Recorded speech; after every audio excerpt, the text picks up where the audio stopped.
I have basically figured out the area for her eyes and her nose and her mouth, and she is leaning her head into Victoria. Next I have to work on Christina and start pulling her together. What I want you to see is there are many layers here. You don't start off, paint it in once, and then say you're finished. At least I don't.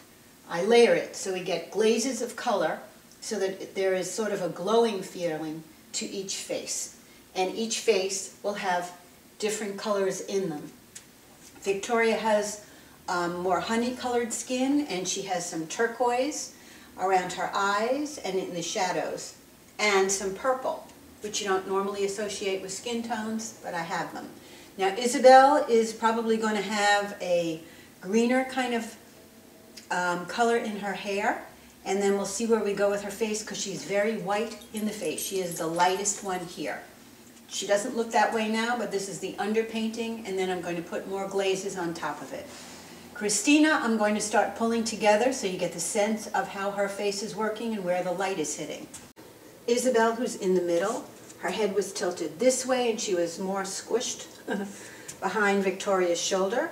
So I tilted her head the opposite way and turned her face a little bit more towards the viewer. So she's coming along now, and this is really how she feels. And I also put in the pattern to her dress. This is her hair ribbon up in here. And I filled in some of Victoria's dress over in here.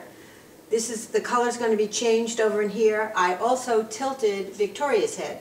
Victoria's head was coming more forward this way, and it was just a little bit out of proportion in relationship to the other two. So I have tilted her head up. I tilted her head down where she's almost looking at you like this. So her head has gone down a little so it doesn't appear as big and flat as it was before, and I have lowered her shoulder a little so she's tucking in. She's not covering up Isabel as much, but she's definitely tucking in, and this is definitely starting to feel like Victoria.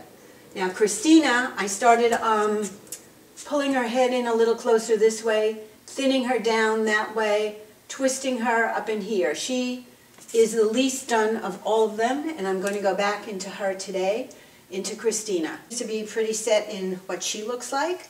And Victoria has been rearranged a little. Her head has been tilted a little bit forward, and she's leaning not so much in front of Isabel, so you get a better view of Isabel. And over here I've been working on Christina. Now she's leaning in, her arm used to be out here. I've pulled her in because this was too big for the rest of her body. So it's definitely more in proportion now. It's not exactly right, but it's getting there. And her face is sort of leaning in to Isabel without being heavy and squishing down on Isabel's head. I've put some of the pattern in the dresses. We're going to start today over here on Christina's dress, and I'm going to change her mouth a little, and one of her eyes is not correct yet. And then I'll get her hair in with her big hair bow.